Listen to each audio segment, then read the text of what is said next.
नमस्कार, मैं जितेंद्र चतुर्वेदी। जिस मनोहर लाल खट्टर की स्कूटर पर बैठकर एक दौर में मौजूदा प्रधानमंत्री नरेंद्र मोदी हरियाणा में घूमा करते थे, उन मनोहर लाल खट्टर को जब अचानक इस्तीफा दे देना पड़ता है, तब सवाल गंभीर हो जाता है कि आखिर ऐसी कौन सी परिस्थितियां बनी जिसके कारण मनोहर लाल खट्टर को अपना पद छोड़ना पड़ गया। अच्छा, ये सवाल इसलिए भी बड़ा हो जाता है क्योंकि इस्तीफे के ठीक एक रोज पहले प्रधानमंत्री खुद किस्सा सुनाते हैं और सीएम मनोहर लाल खट्टर की प्रशंसा करते हैं और उसके ठीक एक दिन बाद वो इस्तीफा दे देते हैं। तो इसके पीछे की कहानी क्या है? एक दूसरा, जो गठबंधन पिछले 4.5 साल से भाजपा सरकार की धुरी बना रहा, उस जेजेपी से अचानक ये जो मोह भंग हुआ है, वह भी जो है कई तरह के प्रश्न पैदा कर रहा है। हालांकि इसे लेकर कई तरह की चर्चा हो रही है। कुछ लोग कह रहे हैं कि ये गुजरात मॉडल का रिपीटेशन है, यानी नया मुख्यमंत्री, नया मंत्रिमंडल, ताकि इसके जरिए एंटी इनकम्बेंसी को दूर किया जा सके। पर उसके साथ कई सवाल और फिर खड़े हो जाते हैं कि चलिए ठीक है, ये तो गुजरात मॉडल हो गया, लेकिन फिर जेजेपी से क्यों नाता तोड़ लिया गया और मुख्यमंत्री नायाब सिंह को बनाया गया, लेकिन अनिल विज की नाराजगी क्यों मोल ली गई? हालांकि वो पार्टी के काडर के नेता है, तो जाहिर सी बात है पार्टी उनको मनाएगी, लेकिन फिर भी नाराज तो हुए। तब सवाल बड़ा गंभीर हो जाता है कि ये जो सब चल रहा है उसकी इनसाइड स्टोरी क्या है, और उसी पर हम लोग एक तरीके से बात करेंगे, क्योंकि जो कुछ हरियाणा में हुआ है वो महज हरियाणा की राजनीति तक सीमित नहीं है। उसका असर जो है वो राष्ट्रीय फलक पर भी पड़ेगा, क्योंकि 2024 का चुनाव बहुत दूर नहीं है। हाँ, उसमें विधानसभा के समीकरणों भी ख्याल में रखा गया है, तो उस पर भी हम लोग बात करेंगे। लेकिन पहले इस पर बात करते हैं कि आखिर इसके जरिए बड़ा समीकरण कौन सा साधा गया है। आपको ख्याल होगा कि राहुल गांधी बड़ी जाति जनगणना की बात करते हैं और ये मुद्दा जो है वो हरियाणा में भी उठाया गया, और ओबीसी का विमर्श जिस तरह से कांग्रेस गढ़ रही है वो किसी से छुपा नहीं है। तो यहां हुआ क्या कि प्रधानमंत्री नरेंद्र मोदी की अगुवाई वाली भाजपा ने एक तीर से दो निशाना किया। पहला तो जो ओबीसी का विमर्श गढ़ा जा रहा है उसको ध्वस्त कर दिया ओबीसी को रिप्रेजेंटेशन देकर। दूसरा क्या हुआ कि चूंकि मनोहर लाल खट्टर लंबे समय से मुख्यमंत्री ही है, तो कोई भी मुख्यमंत्री रहता तो उसके खिलाफ एक एंटी इनकम्बेंसी आ ही जाती है, तो उसको ध्वस्त किया। तीसरी एक चीज और हुई जो आप ये कहें कि विधानसभा चुनाव के लिहाज से हुई, वो क्या है? देखिए, हुआ क्या कि जो जाट है वो लामबंद हो रहे हैं और ये साफ तौर पर दिखाई दे रहा है, और इसी की बानगी है कि चौधरी बीरेंद्र सिंह अपने सपुत्र सहित जो है वो कांग्रेस में चले गए। और फिर पीछे जिस तरह से आप अगर 2019 का विधानसभा चुनाव देखें तो 2019 के विधानसभा में जाटों की नाराजगी साफ तौर पर दिखाई दी थी। विधानसभा चुनाव के दरमियान वो अब बढ़ रही है, उसमें कई मुद्दे हैं, उसमें पहलवानों का मुद्दा है, फिर ये अभी पीछे जो हरियाणा में जगह जगह आप ये कहें कि खाप पंचायतें हुई और उन पंचायतों में खेती किसानी का मुद्दा तो रहा ही, लेकिन उसमें ज्यादा आप ये कहें कि मसला राजनीतिक था, उसको लेकर जो कार्रवाई वगैरह हुई। तो इन तमाम चीजों ने जो है जाटों को एक तरह से आप कहें कि लामबंद किया है। अब जाट है वहां 25% के आसपास हरियाणा में, और उसके बरक्स अगर आप देखें तो ओबीसी बिरादरी जो है वो तकरीबन 30-32% बैठती है। तो भाजपा इस आप ये कहें कि रणनीति पर चली कि 25 के बनाम 32 को फिक्स किया जाए। तो एक तो ये कहिए कि आप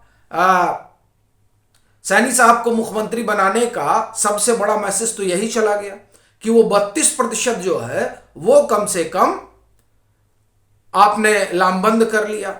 अब इस 25 की क्या काट निकाली जाए, ये भी बड़ा सवाल था।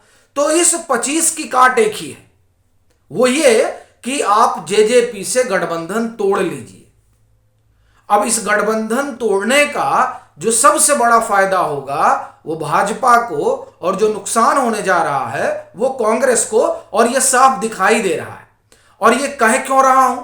दरअसल इसके कहने की वजह वो जो जाट लामबंदी है, उस जाट लामबंदी में सबसे बड़ी बेनिफिशियरी जो है वो कांग्रेस है, और उसके बाद में इनलो है। और अब जब जेजेपी भी पहुंच जाएगी तो वो वोट जो है वो 3 हिस्सों में जाएगा ही। और इसका सबसे बड़ा प्रमाण 2019 का हरियाणा का विधानसभा चुनाव रहा, जिस विधानसभा चुनाव में भाजपा ये मानकर चलती रही कि जब लोकसभा चुनाव में सारी सीटें हमको दे दी गई हैं तो विधानसभा में भी हमारी बड़ी कंफर्टेबल स्थिति रहेगी और हम 2014 का प्रदर्शन नहीं तो बहुत खराब भी नहीं करेंगे, ठीक ठाक प्रदर्शन कर ले जाएंगे। लेकिन हुआ क्या कि जो कांग्रेस 2014 के विधानसभा चुनाव में हरियाणा में रसातल में जाती हुई नजर आ रही थी, वो एकदम से 2019 के विधानसभा चुनाव में रिमर्ज हो जाती है। तो वो रिमर्ज होना बताता है कि किस तरह से वो जो हुडा का अपना समीकरण है वो समीकरण काम कर रहा है। अब देखिए, अगर वो समीकरण लोकसभा चुनाव में काम करेगा तो जाहिर सी बात है कि एक समस्या वाली बात हो सकती है। मैं नहीं कह रहा हूं कि हरियाणा में बड़ा उलटफेर हो जाएगा, लेकिन ये बात तो भाजपा के बारे में मानी ही जाती है कि वो फूक फूक कर कदम रखते हैं। तो वो इस फूक फूक के कदम रखने के तहत ही आप देखिए कि जेजेपी से 4.5 साल पुराना गठबंधन तोड़ लिया गया एक झटके में। और उसमें भी मजे की बात देखिए, 5 की इनको जरूरत थी, चूंकि 90 का स्ट्रेंथ है और 46 चाहिए होते हैं, 41 हैं भाजपा के पास, 5 की कमी है। जेजेपी के पास 10 हैं, 10 में से 5 गायब हो जाते हैं, अंडरग्राउंड हो जाते हैं। मतलब ये सब तो कहने सुनने की बात है। ये असल में आप कहें कि भाजपा की सबसे बड़ी सियासी चाल है, जिसमें सबसे भारी सदमा जो है कांग्रेस को लगने जा रहा है, क्योंकि इस एक दांव से भाजपा ने हरियाणा में लोकसभा ही नहीं विधानसभा में भी इनके पैरों के नीचे की जमीन खिसका दी है। अब जो कुल जातीय समीकरण बनता है उसको आप देखें, ब्राह्मण, बनिया और फिर पंजाबी, ये मिलकर होते हैं 29% के आसपास, और ओबीसी को आप जोड़ लीजिए तो ये आबादी हो जाती है 60-62% के आसपास। अब ऐसी स्थिति और परिस्थिति में जो समीकरण है वो भाजपा अपने पक्ष में बुनने के लिए तत्पर थी।